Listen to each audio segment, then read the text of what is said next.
என்னன்னா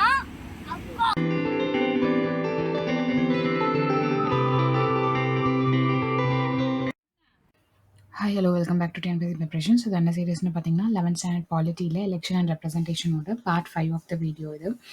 ஸோ இந்த சாப்டர் நம்ம சூஸ் பண்ணதுக்கான ரீசன் வந்து ப்ரீவியஸ் இயர் கொஷின்ஸ்லேருந்து 2 கொஷின் கேட்டிருக்காங்க. ஸோ அதனால இந்த சாப்டர் சூஸ் பண்ணியிருக்கோம். ஃபர்ஸ்ட் கொஷின் வந்து which one of the following is offered by the election commission to a recognized political party. Second question வந்து as act of anti-defection law, reason ஒன்று statement ஒன்று. Reason வந்து independent members of parliament can lose his eligibility if he votes for another political party against his own political party.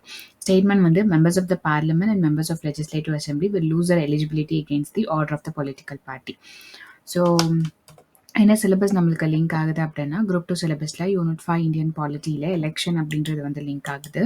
So part 5 அப்படின்றனால 81st ஸ்லைடுக்கு வந்து போகிறேன். Sorry 71. Election campaign. So எலெக்ஷனோட main purpose என்ன அப்படின்னு பார்த்தீங்கன்னா மக்களுக்கு வந்து ஒரு சான்ஸ் கொடுக்கறது, அதாவது ஒரு ரெப்ரசன்டேட்டிவ் சூஸ் பண்ணுறதுக்கும் எந்த கவர்மெண்ட் அமைக்கலாம், எந்த பாலிசிஸ் அவங்க ப்ரிஃபர் பண்ணுவாங்க, ஸோ அந்த மாதிரி ஒரு ரெப்ரசன்டேட்டிவை சூஸ் பண்ணுறதுக்கான சான்ஸ் தான் வந்து எலெக்ஷன். ஸோ ஏதாவது ஒரு டெசிஷனை நம்ம மேக் பண்ணுறோம், சாய்ஸை மேக் பண்ணுறோம் அப்படின்னா அதுக்கு முன்னாடி ஒரு டிஸ்கஷன் வந்து நம்ம நடத்துவோம். ஸோ நிறைய பாசிட்டிவ்ஸ் நெகட்டிவ்ஸ் அந்த மாதிரி டிஸ்கஷன்ஸ் வந்து மேக் பண்ணுவோம். ஸோ அந்த டிஸ்கஷன் தான் வந்து இந்த எலெக்ஷன் கேம்பெயின். ஸோ யார் பெட்டர் ரெப்ரசன்டேட்டிவ், எந்த பார்ட்டி வந்து நல்ல கவர்மெண்ட்டை வந்து அமைப்பாங்க, நல்ல பாலிசிஸை வந்து தருவாங்க அப்படின்னு டிஸ்கஸ் பண்ணிட்டு அதுக்கப்புறம் சூஸ் பண்ணுறதுக்கான ஒரு ஆப்பர்ச்சுனிட்டி தான் வந்து எலெக்ஷன் கேம்பெயின். இதுதான் வந்து எலெக்ஷன் கேம்பெயினில் வந்து நடக்கும். ஸோ அந்த கேம்பெயின் வந்து எவ்வளோ நாளுக்கு நடக்கும் அப்படின்னா 2 வாரத்துக்கு நடக்கும். அதாவது ஃபைனல் லிஸ்ட் ஆஃப் கேண்டிடேட்ஸ் இவங்க தான் அப்படின்னு அனௌன்ஸ் பண்ணிட்டு அதுக்கும் டேட் ஆஃப் போலிங்க்கும் இடையில இருக்க அந்த கேப் தான் வந்து எலெக்ஷன் கேம்பெயின் வீக்காக வந்து இருக்கும். ஸோ ஃபார் எக்ஸாம்பிள் இப்போ நடந்த நம்மளோட ஸ்டேட் அசம்பிளி எலெக்ஷனில் பார்த்தீங்கன்னா last date for withdrawal of candidates வந்து 22 மார்ச், டேட் ஆஃப் போல் வந்து 6th ஏப்ரல். ஸோ இந்த இடைப்பட்ட காலம் பார்த்தீங்கன்னா 2 வாரம் இடைவெளி. ஸோ அந்த 2 வாரம் தான் வந்து அந்த எலெக்ஷன் கேம்பெயின் வந்து நடந்திருக்கு. ஸோ அந்த பீரியடில் நம்ம எல்லாத்துக்குமே தெரியும். ஸோ என்ன பண்ணுவாங்க, கேண்டிடேட்ஸ் வந்து ஓட்டர்ஸ் கிட்ட வருவாங்க, பொலிட்டிக்கல் லீடர்ஸ் வந்து எலெக்ஷன் மீட்டிங்ஸை வந்து நிறைய அட்ரஸ் பண்ணுவாங்க, பொலிட்டிக்கல் பார்ட்டிஸ் அவங்களோட சப்போர்ட்டர்ஸை வந்து கெயின் பண்ண ஆரம்பிப்பாங்க. ஸோ இந்த பீரியடில் வந்து நியூஸ் பேப்பர், மீடியா, டெலிவிஷன் இது ஃபுல்லாக வந்து எலெக்ஷனை பற்றின ஸ்டோரிஸ் தான் வந்து இருக்கும். ஸோ எலெக்ஷன் கேம்பெயின் இந்த 2 வாரம் மட்டும்தானா அப்படின்னா இல்லை. ஸோ பொலிட்டிக்கல் பார்ட்டிஸாக இருக்காங்க அப்படின்னா அவங்க வந்து ரொம்ப மாதங்களுக்கு முன்னாடி, அதாவது எலெக்ஷன் வரப்போகுது அப்படின்னா அந்த நிறைய மாதங்களுக்கு முன்னாடி வந்து இந்த கேம்பெயின்காக ப்ரிப்பேர் பண்ண ஆரம்பிப்பாங்க, எலெக்ஷனுக்காகவே ப்ரிப்பேர் பண்ண ஆரம்பிப்பாங்க. ஸோ எலெக்ஷன் கேம்பெயின் அப்போது வந்து பெரிய பிக் இஷ்யூஸை வந்து பேசுவாங்க. ஸோ பிக் இஷ்யூஸை பேசினாங்க அப்படின்னா பப்ளிக் அட்டென்ஷன் வந்து அவங்களுக்கு கிடைக்கும். பப்ளிக் அட்டென்ஷன் கிடச்சிச்சின்னா அவங்க அந்த பார்ட்டிக்கு ஃபேவராக ஓட் பண்ணுவாங்க அப்படின்றதுக்காக. ஸோ டெமோக்ரஸியில் அதாவது பொலிட்டிக்கல் பார்ட்டிஸையும் கேண்டிடேட்ஸையும் அவங்களோட கேம்பெயினை எப்படி வேணால் நடத்தலாம் அப்படின்னு கொடுத்துடணும், ரெஸ்ட்ரிக்ஷன் கொடுக்கக்கூடாது அப்படின்னு வந்து சொல்கிறாங்க. பட் சில சமயத்தில் அந்த ரெஸ்ட்ரிக்ஷனும் அந்த ரெகுலேஷனும் கண்டிப்பாக தேவை அப்படின்றோம். ஏன் அப்படின்னா ஸோ எலெக்ஷனில் வந்து டிஃப்ரெண்ட் பார்ட்டிஸ் வந்து பார்ட்டிசிபேட் பண்ணுவாங்க, டிஃப்ரெண்ட் கேண்டிடேட்ஸ் பார்ட்டிசிபேட் பண்ணுவாங்க. அந்த கேண்டிடேட்ஸ்க்கு சில பேருக்கு மணி பவர் இருக்கும், சில பேர் இருக்காது, சில இண்டிபெண்டன்ட் கேண்டிடேட்ஸ் இருக்கும். ஸோ அந்த மாதிரி எல்லாத்துக்குமே ஒரு லெவல் பிளே, ஃபேர் பிளே ஆன ஒரு கிரவுண்ட் இருக்கணுன்றதுக்காக, ஈக்குவல் சான்ஸ் கொடுக்கணும் கம்ப்ளீட் பண்ணுறதுக்காக அப்படின்றதுக்காக சில ரெகுலேஷன்ஸ் வந்து வச்சுருக்காங்க.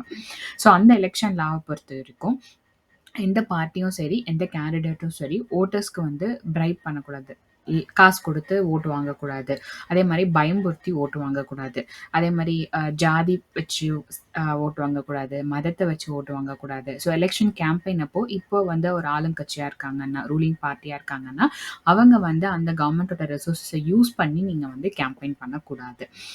ஸோ அந்த மாதிரிலாம் பண்ணாங்க அப்படின்னா எலெக்ஷன் ரிசல்ட் வந்து அவங்கள வின்னர்ஸாக அனௌன்ஸ் பண்ணாலுமே கோர்ட்க்கு போயிட்டு அந்த எலெக்ஷனை வந்து ரிஜெக்ட் பண்ணுறதுக்கான சான்சஸ் வந்து அதிகமாக இருக்குது அப்படின்னு சொல்கிறாங்க. ஸோ இந்த எலெக்ஷனில் மட்டும் இல்லாமல் கண்ட்ரியில் இருக்க எல்லா பொலிட்டிக்கல் பார்ட்டிஸும் சேர்ந்து எலெக்ஷன் கேம்பெயின்க்குன்னு ஒரு மாடல் கோட் ஆஃப் கண்டக்ட் இருக்குது. ஸோ அதை வந்து அக்ரி பண்ணியிருக்காங்க. ஸோ அந்த மாடல் கோட் ஆஃப் கண்டக்டை பொறுத்த வரைக்கும் எந்த பார்ட்டியும் சரி, எந்த கேண்டிடேட்டும் சரி வொர்ஷிப் பண்ற பிளேஸஸ எலக்ஷன் ப்ரொபகேண்டாவா அந்த கேம்பெயின் பண்ற பிளேஸா வந்து யூஸ் பண்ணக்கூடாது.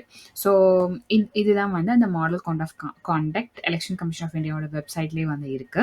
ஸோ முன்னாடி எலெக்ஷன் லால நான் பொறுத்த வரைக்கும் ஓட்டர்ஸ்க்கு வந்து காசு கொடுத்து நம்ம வந்து ஓட்டை வந்து வாங்கக்கூடாது. ஸோ இது வந்து டெல்லியோட சீஃப் எலெக்ஷன் ஆஃபீஸரான ரன்பீர் சிங் வந்து இந்த மாதிரி எலெக்ஷன் கேம்பெயின்ல ஜாதி மதம் அதை பற்றி பேசி ஓட்டு வாங்குறது வந்து ஸ்ட்ரிக்ட்லி ப்ரொஹிபிட்டட் அப்படின்னு வந்து சொல்லியிருக்காங்க. அதே மாதிரி மாஸ்க்ல வந்து அந்த ஸ்பெஷல் அப்சர்வர்ஸ் அப்பாயிண்ட் பண்ற மாதிரி அவங்க ஏதோ பண்ணிருக்காங்க. அது வந்து ஓட்டர்ஸை வந்து ரிலீஜியஸ் லைன்ஸ்ல வந்து இன்ஃப்ளூயன்ஸ் பண்ற மாதிரி இருக்கு. ஸோ அதனால பிளேஸ் ஆஃப் வர்ஷிப்பை நீங்க போல் ப்ரொபகேண்டாவா ஒரு இதுவா வந்து ஒரு ஒன் ஆஃப் த லைன்ஸா வந்து யூஸ் பண்ணக்கூடாது அப்படின்னு வந்து சொல்லியிருக்காங்க. இது வந்து நியூஸ்ல வந்தது. So use of any place of worship for election ப்ரொபகேண்டாவை யூஸ் பண்ணக்கூடாது. அதே மாதிரி இப்போ ரூலிங் பார்ட்டியா இருக்காங்கன்னா அவங்க கவர்மெண்ட் வெஹிக்கல்ஸோ கவர்மெண்ட் ஏர்கிராஃப்ட் கவர்மெண்ட் அஃபீஷியல்ஸ் இவங்களை வந்து எலெக்ஷனுக்காக நம்ம வந்து யூஸ் பண்ணக்கூடாது அப்படின்னு வந்து சொல்றாங்க. அதுக்கப்புறம் எலெக்ஷனை அனௌன்ஸ் பண்ண அப்புறம் எந்த ஒரு மினிஸ்டருமே வந்து ஏதாவது ஒரு புது ப்ராஜெக்ட்டுக்கு நீங்கள் ஃபவுண்டேஷன் வந்து லே பண்ணக்கூடாது. ஸோ இந்த மாதிரி புது ப்ராஜெக்ட்ஸ் இங்கே வந்து prime minister Modi launches 7 urban infrastructure project in so இந்த மாதிரி ப்ராஜெக்ட்ஸை வந்து எலெக்ஷன் அனௌன்ஸ் பண்ணதுக்கு அப்புறம் மினிஸ்டர்ஸ் வந்து லே பண்ணக்கூடாது. பெரிய பாலிசி டெசிஷன்ஸை வந்து எடுக்கக்கூடாது. அதே மாதிரி அதாவது இந்த மாதிரி நாங்கள் உங்களுக்கு பண்ணித்தரோம் இந்த மாதிரி நான் உங்களுக்கு பண்ணித்தரோம் அப்படின்ற ப்ராமிசஸை வந்து கொடுக்கக்கூடாது. எலெக்ஷன் வந்து அனௌன்ஸ் பண்ணதுக்கு அப்புறம் ரூலிங் பார்ட்டியில் இருக்க மெம்பர்ஸ் அப்படின்னு வந்து இது வந்து மாடல் கோட் ஆஃப் கண்டக்ட்ல வந்து இருக்குது. Next free and fair election. So ஒரு எலெக்ஷன் சிஸ்டமோட உண்மையான அந்த டெஸ்ட் அப்படின்றது எப்படி அந்த எலக்டோரல் சிஸ்டமை ஃப்ரீ அண்ட் ஃபேராக வந்து கொண்டு வராங்க அப்படின்னு. ஸோ டெமோக்ரஸி அப்படின்னு பேப்பரில் இருக்கிறத ரியாலிட்டியாக மாற்றணும் அப்படின்னா இந்த எலெக்ஷன் சிஸ்டம் வந்து இம்பார்ஷியல் அண்ட் டிரான்ஸ்பரண்டாக இருக்கணும். அதாவது யாருக்கும் ஃபேவராக நீங்கள் வந்து நடந்துக்கக்கூடாது, டிரான்ஸ்பரண்டாக வந்து நடக்கணும். ஸோ அந்த எலெக்ஷன் மூலமாக தான் ஓட்டர்ஸ் வந்து அவங்க யாருக்கு ஓட் பண்ணணும்னு நினைக்கிறாங்களோ அந்த முடிவு வந்து அவங்களால செயல்படுத்த முடியும் அப்படின்றதுக்காக. ஸோ இந்தியாவில் எலெக்ஷன்ஸ் வந்து ஃப்ரீ அண்ட் ஃபேர்ல தான் நடக்குது அப்படின்னு வந்து சொல்றாங்க. ஸோ எந்த பார்ட்டி வந்து வின் பண்றாங்களோ அவங்க தான் கவர்மெண்ட் அமைக்கிறாங்க. பிகாஸ் அவங்க வந்து மக்கள் வந்து அவங்களை சூஸ் பண்ணியிருக்காங்க. அவங்களோட போட்டி போட்டவங்க விட மக்கள் வந்து இந்த பார்ட்டி வந்தால் நல்லாயிருக்கும் அப்படின்னு சூஸ் பண்ணியிருக்காங்க. ஸோ இது வந்து எல்லா கான்ஸ்டியூன்சிக்கும் மக்கள் ஓட் தட் மீன்ஸ் மக்களோட ப்ரிஃபரன்ஸ்னால தான் வந்தாங்க அப்படின்னு சொல்ல முடியாது. சில கேண்டிடேட்ஸ் வந்து அவங்களோட மணி பவர்னாலையும் சில அன்ஃபேர் மீன்ஸ்னாலையும் வின் பண்ணி வராங்க. பட் ஓவரால் ஜென்ரல் எலெக்ஷனோட வேர்டிக்ட் அப்படின்றது மக்கள் யாரை தேர்ந்தெடுக்கிறாங்களோ அவங்க தான் அப்படின்னு வந்து சொல்கிறாங்க. சில டீப்பர் கொஷின்ஸ் இருக்குது. ஸோ மக்கள் தேர்ந்தெடுக்கிறாங்க, மக்களோட ப்ரிஃபரன்ஸ் இருக்குன்னா அவங்களோட ரியல் நாலேஜ் வச்சு தான் அவங்க வந்து சூஸ் பண்ணுறாங்களா. ஸோ நிஜமாவே ஓட்டர்ஸ்க்கு வந்து சாய்ஸ் இருக்கா? எலெக்ஷன் வந்து அதாவது எல்லாருமே லெவல் பிளேயிங் ஃபீல்டாக இருக்கா எல்லாத்துக்குமே? ஒரு ஆர்டினரி சிட்டிசன் ஃபார் எக்ஸாம்பிள் நான் இப்போ எலெக்ஷனில் நின்னா என்னால் வின் பண்ண முடியுமா? ஸோ அந்த மாதிரி ஒரு லெவல் பிளேயிங் ஃபீல்டாக இருக்கா எலெக்ஷன் அப்படின்றது கேள்விகள் வந்து அந்த கேள்விகள்லாம் இருக்கனால சில லிமிடேஷன்ஸ் வந்து வச்சுருக்காங்க. ஸோ நம்ம சொன்ன மாதிரி சில கேண்டிடேட்ஸ் வந்து அவங்களோட money power and unfair means மூலமாக வின் பண்ணுறாங்கன்னு சொல்லிட்டு. ஸோ சில எலெக்ஷன் அப்போ பார்த்தீங்கன்னா இந்த மாதிரி கார்ட்டூன்ஸ் வந்து வரும். ஸோ மணி பவரால் சில இன்னும் இண்டிபெண்டன்ட் கேண்டிடேட்ஸ் சில ஸ்மால் பார்ட்டிஸ் அவங்கள வந்து அவங்கள விட இவங்களுக்கு வந்து அட்வான்டேஜ் வந்து அதிகமாக இருக்குது அப்படின்னு சொல்லிட்டு. ஸோ எந்த கேண்டிடேட்ஸ் அண்ட் பார்ட்டிஸ்க்கு வந்து மணி வந்து அதிகமாக இருக்கோ அவங்களுக்கு வந்து கம்பேர்ட் டு இந்த ஸ்மால் பார்ட்டிஸ் வித் லெஸ் மணிக்கான பிக் அட்வான்டேஜ் வந்து அவங்களுக்கு வந்து இருக்குது அப்படின்னு சொல்கிறாங்க. அதே மாதிரி சில கேண்டிடேட்ஸ்க்கு வந்து கிரிமினல் கனெக்ஷன் இருந்துச்சு அப்படின்னா அதை யூஸ் பண்ணி மற்ற கேண்டிடேட்ஸை அந்த எலக்டோரல் ரேஸ்லேருந்து வெளியே அனுப்பிச்சிடுறாங்க. அண்ட் இந்த பாலிட்டிக்ஸில் சில ஃபேமிலிஸ் வந்து டாமினண்ட்டாக இருப்பாங்க. சில ஃபேமிலிஸ் வந்து இந்த பொலிட்டிக்கல் பார்ட்டிஸை வந்து டாமினேட் பண்ணுவாங்க. ஃபார் எக்ஸாம்பிள் நேருவோட ஃபேமிலி, அதுக்கப்புறம் இங்கே வந்து கருணாநிதியோட ஃபேமிலி. ஸோ அந்த மாதிரி ஃபேமிலி பார்ட்டிஸ் வந்து டாமினேட் பண்ணாங்க அப்படின்னா பார்ட்டி டிக்கெட்ஸ் வந்து அவங்களோட ரிலேட்டிவ்ஸ்க்கே வந்து டிஸ்ட்ரிபியூட் ஆகிறதுக்கான சான்சஸ் வந்து அதிகமாக இருக்குது.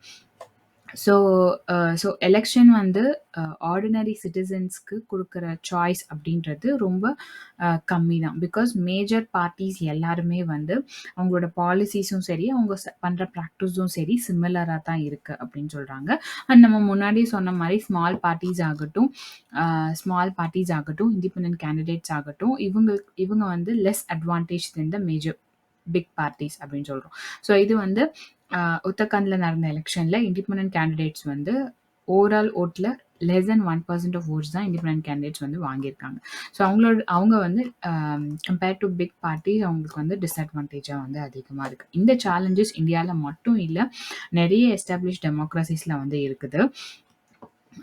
ஸோ டெமோக்ரஸிய நம்புறவங்களுக்கு இது ஒரு கன்சர்னா வந்து இருக்கு அப்படின்னு வந்து சொல்றாங்க. ஸோ இதுக்கு தீர்வு என்ன அப்படின்னா, இந்த சிட்டிசன்ஸ், சோஷியல் ஆக்டிவிஸ்ட் ஆர்கனைசேஷன்ல ஒரு எலக்ட்ரல் ரிஃபார்ம்ஸ் வேணும் அப்படின்னு சொல்லிட்டு கேட்குறாங்க. பிகாஸ் ஒவ்வொரு ஆர்டினரி மென் அதாவது நம்ம நார்மல் சிட்டிசன் வந்து ஒரு கேண்டிடேட்டை பார்லிமெண்ட்ல ரெப்ரசன்ட் பண்ணணும். நம்மளுக்காக அவங்க ரெப்ரசன்ட் பண்றாங்க. அவங்க போய் சட்டத்தை வந்து இயற்றி நம்மளோட லிபர்ட்டியை, நம்மளோட ப்ராப்பர்ட்டியை வந்து பைண்ட் பண்றதுக்கான சட்டங்களை இயற்றுறாங்கன்னா, அவங்கள சூஸ் பண்றதுக்கான ரைட்ஸ் வந்து ஆஹ் எப்படி சொல்றது? யார சூஸ் பண்ணலாம் அப்படின்னா, அவங்க பத்தி இன்ஃபர்மேஷன் நம்மளுக்கு வந்து தேவை. ஸோ அந்த ரைட் டூ கெட் இன்ஃபர்மேஷன் அப்படின்றது ஒரு நேச்சுரல் ரைட்ஸாவே வந்து மாறுது. அதே மாரி வோட்டருக்கு வந்து ஆர்டிக்கிள் 19(1) படி, so not only voters, so எல்லாத்துக்குமே இந்த freedom of speech and expression வந்து நம்மளுக்கு இருக்கு. ஸோ வோட்டர்ஸோட ஸ்பீச் அண்ட் எக்ஸ்பிரஷன் அப்படின்னு பார்த்தோம்னா, ஓட்ஸை வந்து அவங்க யாருக்கு நினைக்கிறாங்களோ அவங்களுக்கு ஓட் பண்றதும், யாருக்காக அவங்க ஃபேவரா பேசணுன்றதோ அவங்க பேசுறதும், அது வந்து அவங்களுக்கான ரைட்ஸ் அப்படின்னு வந்து சொல்றாங்க. ஸோ எந்த கேண்டிடேட் நம்ம சூஸ் பண்ணணும், அவங்கள பத்தின இன்ஃபர்மேஷன் வந்து பப்ளிக்லி அவைலபிளா இருக்கணும் அப்படின்றது வந்து மஸ்ட் அப்படின்னு வந்து சொல்லியிருக்காங்க. ஸோ தட் நம்ம வந்து இப்போதைக்கு லா பிரேக்கரா இருக்க ஒருத்தரை நம்ம லா மேக்கரா வந்து சூஸ் பண்ணுவோம். அந்த இன்ஃபர்மேஷனை பேஸ் பண்ணி திங்க் பண்ணி நம்ம வந்து டிசைட் பண்ணுவோம் அப்படின்னு வந்து சொல்றாங்க. ஸோ இந்தியாவில் நடந்த ஃபர்ஸ்ட் ஜெனரல் எலெக்ஷனை பற்றி சில ஃபேக்ட்ஸ் கொடுத்துருக்காங்க. ஃபர்ஸ்ட் ஜெனரல் எலெக்ஷன் 1951 to 52, அதாவது 25 அக்டோபர் to 21 ஃபெப்ரவரி நடந்திருக்கு. 4 மாதம் நடந்திருக்கு. ஸோ 489 சீட்டுக்கு வந்து போட்டிட்டு இருந்திருக்காங்க. ஸோ இதில் காங்கிரஸ் வந்து 364 சீட்ஸ் வந்து வின் பண்ணியிருக்காங்க. அவங்களோட ஓட்டர் டர்ன் அவுட் பார்த்தீங்கன்னா, எவ்வளோ ஓட்ஸ், ஓவரால் ஓட்ஸில் அவங்க வந்து 45% ஓட்ஸ் வந்து காங்கிரஸ் வந்து வின் பண்ணியிருக்காங்க. அதுக்கப்புறம் செகண்ட் பார்ட்டின்னு பார்த்தீங்கன்னா சிபிஐ வந்து 16 சீட்ஸ் வின் பண்ணியிருக்காங்க. காங்கிரஸ் வந்து 364 சீட்ஸ் வந்து வின் பண்ணியிருக்காங்க. ஸோ ஓவரால் அந்த ஜெனரல் எலெக்ஷனோட ஓட்டர் டர்ன் அவுட்னு பார்த்தோம்னா 67.6% அண்ட் 54 பார்ட்டிஸ் வந்து கண்டெஸ்ட் பண்ணியிருக்காங்க. Next election commission of India. So இந்த எலெக்ஷனை ஃப்ரீ, ஃபேர், ரெகுலராக கண்டக்ட் பண்ணுன்றதுக்காக இந்தியன் கான்ஸ்டிடியூஷனில் 324 ஆர்டிக்கல் படி ஒரு சிங்கிள் எலெக்ஷன் கமிஷன் வந்து இருக்கணும் அப்படின்னு சொல்கிறாங்க. ஸோ அந்த சிங்கிள் எலெக்ஷன் கமிஷன் தான் பார்லிமெண்ட்டோட எலெக்ஷன் ஆகட்டும், ஸ்டேட் லெஜிஸ்லேச்சரோட எலெக்ஷன் ஆகட்டும், பிரசிடென்ட், வைஸ் பிரசிடென்ட்டோட எலெக்ஷன் ஆகட்டும், எல்லாமே அந்த அவங்களோட டைரக்ஷன் அண்ட் கண்ட்ரோலில் தான் வந்து இருக்கணும் அப்படின்னு வந்து சொல்லியிருக்காங்க. ஸோ அது வந்து ஒரு இண்டிபெண்டன்ட் பாடியாக இருக்கணும். அதோட அப்ஜெக்டிவ் எதுக்காக எலெக்ஷன் கமிஷன் ஒன்று இருக்கணும் அவங்க சொல்லியிருக்காங்கன்னா, அது வந்து ஒரு இண்டிபெண்டன்ட் பாடியாக இருக்கணும், பெர்மனன்ட் பாடியாக இருக்கணும். ஸோ தட் அந்த ரூலிங் பார்ட்டியோட பொலிட்டிக்கல் ப்ரெஷரில் இருந்தும், டே டு டே அந்த எக்ஸிக்யூட்டிவ்ஸோட ப்ரெஷரில் இருந்தும் அவங்க வந்து ஃப்ரீ ஆகிட்டு இந்த எலெக்ஷனை ஃப்ரீ அண்ட் ஃபேர் மேனரில் கண்டக்ட் பண்ணுவாங்க அப்படின்றதுக்காக. ஸோ இந்த வீடியோ இதோட முடியுது. இது உங்களுக்கு பிடிச்சிருந்தா லைக் பண்ணுங்கள், ஷேர் பண்ணுங்கள், சப்ஸ்கிரைப் பண்ணுங்கள். தேங்க்ஸ் ஃபார் வாட்சிங்.